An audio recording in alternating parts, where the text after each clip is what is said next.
Welcome to the Tamarind Learning Podcast, where host Cindy Radu speaks with experts on many topics relevant to the ultra-high net worth family and family office.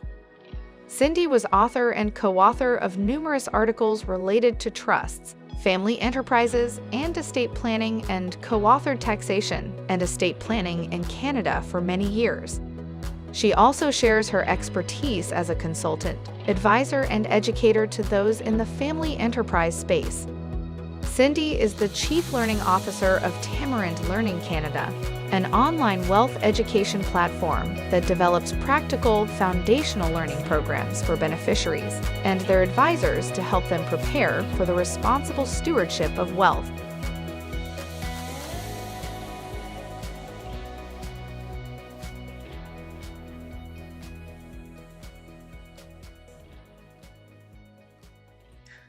Welcome to the Tamarind Learning Podcast. I'm your host, Cindy Radu.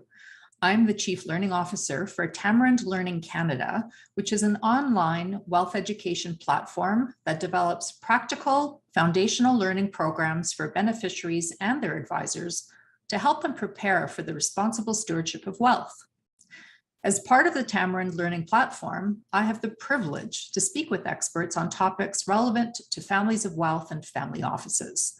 And in this episode, I am absolutely delighted to welcome Gerry Meyer from Vancouver, Canada, as our guest. Gerry, thank you so much for being with us today. And thanks for having me on the podcast. Looking forward to it. Excellent. Before we do get into our conversation on rising generation engagement and development, I want to share some of your bio highlights with our listeners. Gerry has over 40 years of experience in all aspects of business strategy, organizational culture and design, business transition, change management, and human resources. For the last 18 years, Gerry has focused on bringing measurable value to his exclusively family enterprise clients. During 11 of those years, he was involved in all major aspects of a business realignment that was driven by a family succession. Gerry's many designations and certifications include a BA, Bachelor of Arts in Economics, a Chartered Professional in Human Resources, a Senior Certified Professional in the United States, and a Family Enterprise Advisor. Gerry's expertise includes family, owner, and enterprise governance, developing family office mandates and structuring family offices, family constitution development, and of particular note for our podcast, Gerry has a keen interest in engagement and development for rising generations. Gerry, we were recently introduced to each other by our friend Steve Legler, and Steve connected us because of our mutual interest in education for families. As a lifelong learner yourself, you clearly bring a passion for cultivating educational engagement and development in the families you work with. And just to get us started, I'd be really interested in knowing what general themes you're seeing with respect to rising gen education. Thanks, Cindy. In terms of some of the key areas that or key trends that I'm starting to see with the clients that I'm working with, and also with other families that other advisors are working with, there is a general focus on lifelong learning. A recognition that as a member of a family enterprise, regardless of your role, your learning is not just one of go to a course, pass a course, and you're done. The area of family enterprise continues to evolve, and the academic and empirical research continues to evolve. So just spending a great deal of time continuing to stay on top of all of that is certainly one of the hallmarks I see of very successful family enterprises. A couple of other areas that I've seen is actually a rising recognition in the role of women going forward in family enterprises. That gender diversity is coming more and more into the conversation. Including in industries that have traditionally been quite male dominated. As an example, one of my clients in a generational transition the next gen females outnumber the next gen males, or rising gen females outnumber the rising gen males in the family. A couple of other areas that I'm also seeing, we've all heard of the concept of the three-circle model by Davis and Taglieri from the 1970s. And for some families, they have one circle and everything is discussed with inside it. So the ownership, the management of the company, and the family issues. As families transition from generation to generation, those circles start to pull apart. Families that are clearly understanding the need to separate each of those circles and having the necessary conversations in each of those circles and educating themselves around each of those circles continue to be the ones I see as successful going forward. And just in terms of the availability of material, I alluded to it earlier, there's a wealth of material online, courses, resources, books that are continuing to come out. And I would say the last trend that I'm starting to see more and more of is the role of mentorship in rising generations, in the sense that families are recognizing that perhaps a mentor outside of the family relationship would be a good role model for the rising generation. And I'm starting to see more and more of that as well. So I like this idea of mentorship. Is that really alongside, I'm assuming, supplementing other modalities of learning that the families are doing? So that's, yes. And at what sort of age or stage is that mentorship role becoming of interest, both to the senior generation and the rising generation? It's an interesting aspect when you talk about sort of what age that is kicking in. First of all, let's go back to a point that you brought about in terms of the different modalities. There's not one consistent modality that people tend to use. It's a diverse range of modalities that are the most effective way of developing education and developing yourself. Mentorship is just one aspect of that. The relationship where a mentor will come in is somewhat dependent on what it is that the mentee, so the rising generation, want to focus on. And so for perhaps younger, early career stage individuals, that would be a different relationship than, let's say, someone who's in their late 20s, early 30s, and potentially moving into, as it relates to the operations of the business, potentially senior management executive type roles. So I wouldn't necessarily say there's sort of a clear indicator of when's the right time to bring a mentor in. It really is a question of what is it that the rising generation individual wants to focus on, and what's the right kind of mentor that they want to that they would work effectively with. And so how is that being identified? Like are those mentees actually coming forward proactively, or is that coming out in some sort of one-on-one conversations in your role with family members? What is the process that you're finding is bringing that mentorship relationship into fruition?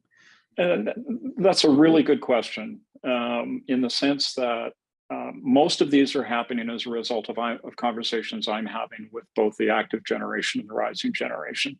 And where it gets to is a recognition that perhaps the dynamic between the active generation individual and the rising generation individual isn't conducive to having a mentor relationship. And having someone external would be much more effective. They're independent, they can be transparent, they have effectively no vested interest in the outcome. They're really there to provide, as I said, the mentor relationship with the rising generation. And they can have conversations differently than the rising generation can have with an active generation member.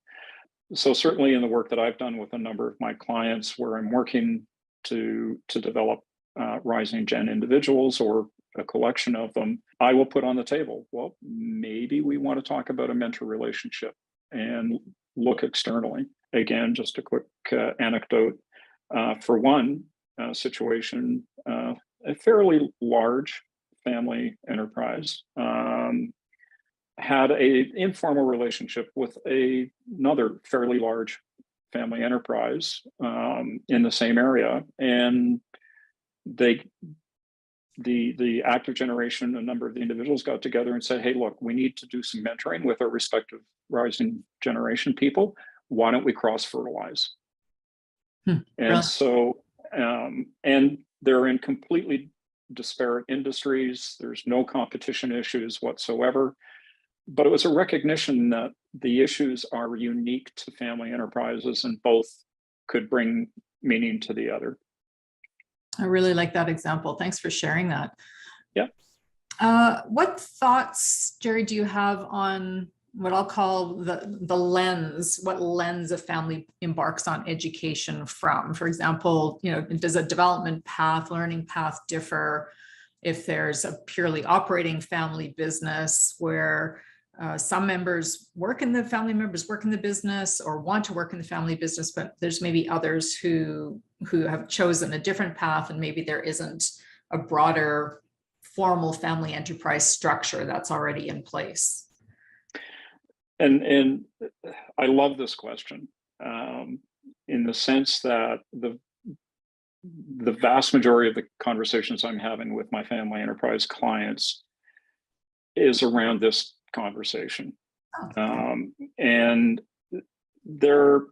if we recognize that there's a role for the rising generation potentially as an operator of the business, as an owner or shareholder of the business, as a member of the board of directors of the business, we then need to recognize that the development education for each one of those roles, in my humble opinion, is really very different.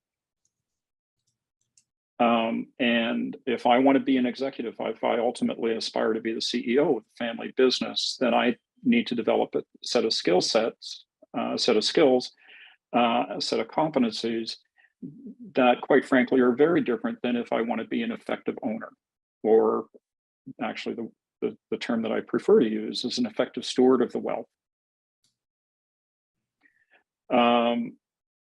The role of a steward of the wealth is, again, very different than being an operator of the business. The skill sets and the competencies associated with being a shareholder and an effective shareholder that's focused on the legacy and the stewardship role is very different than operating a business. And then finally, and this one, this one can be a bit of a challenging conversation, is drawing the distinction between a board of director, a role as a board of director on a family board, versus being a shareholder. Yeah. And depending on the size of your family enterprise, not all shareholders will be sitting on the board for the active business. And so what is your role as a director on the board? And there's certainly all the fiduciary aspects, et cetera, that come into it, especially if it turns out to be it's a publicly traded board. And so many of the conversations that I have with my clients, it revolves around drawing that distinction between, are you developing them as future owners or stewards, or are you developing them as future operators of the business?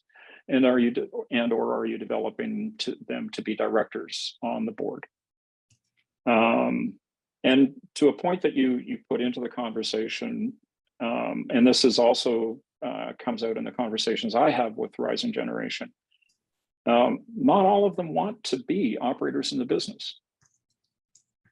And an anecdotal story very quickly with a particular family that I worked with. The father decided it was time for him to retire. Well, actually, the mother decided it was time for the father to retire, and pointed that out. And so he just, without any preparation or conversation or dialogue, he simply said to the two daughters, "Okay, it's all yours." Oh my. And the two daughters went, "Thanks, but no." And I'm somewhat glossing over it a little bit, but the result was that without a lot of conversation, there was a significant disconnect between what the daughters were looking at in terms of their career aspirations, lifestyle, and life goals, and what the father was expecting them to play in the role of going forward. The end result, very quickly, we recognized that they wanted to continue to own and manage the asset, but they didn't want to actually manage the business. Excellent. So we set up a board, put on a couple of independents. The daughters and father sat on the board, and we promoted a non-family executive into the CEO role. And everybody ended up being very comfortable with that outcome, especially the mother. Mm-hmm.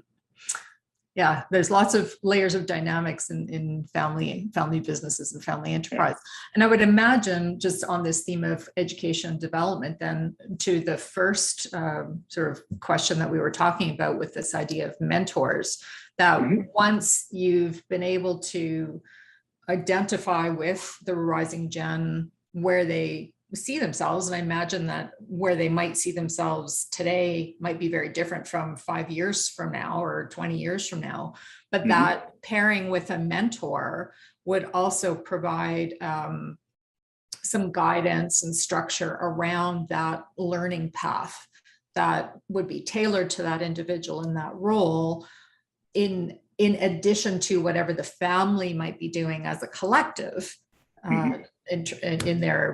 in their education strategy. Absolutely. And an interesting layer to that point is some of the tension, if I'll use that word carefully, between the active generation and the rising generation in defining the path going forward as to how the next gen or the rising gen will be developed, or what areas of development they need to focus on. Because what I also find with many clients is an unfortunate assumption from active generation that the path that they took needs to be the path that the rising generation takes. And more families are starting to recognize that that's not the case. What got us as an active generation to where we are today doesn't necessarily relate to or is appropriate for the rising generation in getting them ready to assume a role in the organization or in the family enterprise.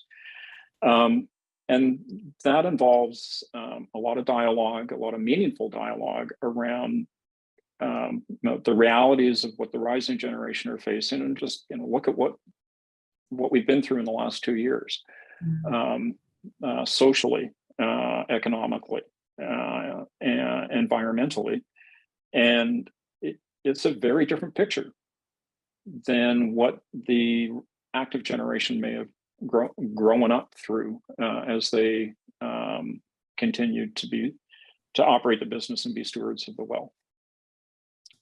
Excellent. Well, that kind of takes me to really the practicalities of this in terms of how families are initiating, or if they haven't initiated, this kind of really proactive, intentional learning path. Are you finding that there's a particular generation that's kind of driving this education agenda? How are family members participating as a general rule in getting these programs in place? Unfortunately, but in reality, I'm not experiencing that there is a particular generation that's driving this. With some clients, it's the active generation that are in a sense pulling along the rising generation to get them prepped, to get them to focus on development, and unfortunately in some cases screaming and kicking the whole way through. Okay. Other clients, it's the rising generation that are kind of knocking on the door, the standard statement, I want a seat at the table, they need to push the active generation to start to have conversations around how can I, as a rising generation, prepare myself to become an owner, a steward of the wealth, or an executive in the business.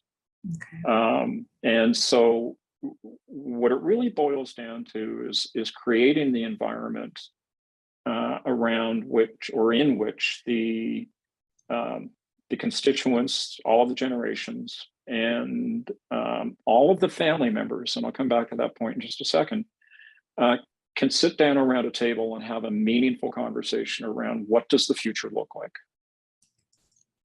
And that picture may be slightly different for the active generation than it is for the rising generation, and that's okay. What are the value systems that the family want to continue to evolve? And values as a family aren't necessarily the same as values as a business. And so when I mentioned earlier, all of the family members being part of that conversation, I do drive families to have a governance model around the family. So having a family assembly on a regular basis where we can have those meaningful conversations around the table. We can work as a family around communication and conflict resolution, managing conflict resolution, and starting to define what direction do we want to take. How do we let the rising generation know that they're going to be ready to assume a role? Anecdotally, one family took it to the point of saying, okay, here are the different roles as a family member. Here are the competencies for each one of those roles. And here are the development elements of each of those competencies that you need to go through. So it could be reading, it could be course, it could be experience. To illustrate, one competency was understanding governance model on a board. So next gen were encouraged to go sit on nonprofit boards to gain that experience. Well, that's excellent, Gerry. We have to wrap up, but Understood. For me, I think we could we could probably talk for days on this. I could talk forever. Because we're both very, very passionate about it. For me, I think two main takeaways from our conversation today is it's important to get that conversation started. And whether it's the active gen, the rising gen, the advisors who are involved in the family, just start talking about, education. What are your interests? Where do you see yourself? And then I loved also this concept of mentorship. And I think that's a really interesting way for families to really bring another layer to that learning and development for rising generations. Gerry Meyer, it has been great to have you on this podcast today. We've learned a lot from you, and I'm sure we could learn a whole lot more.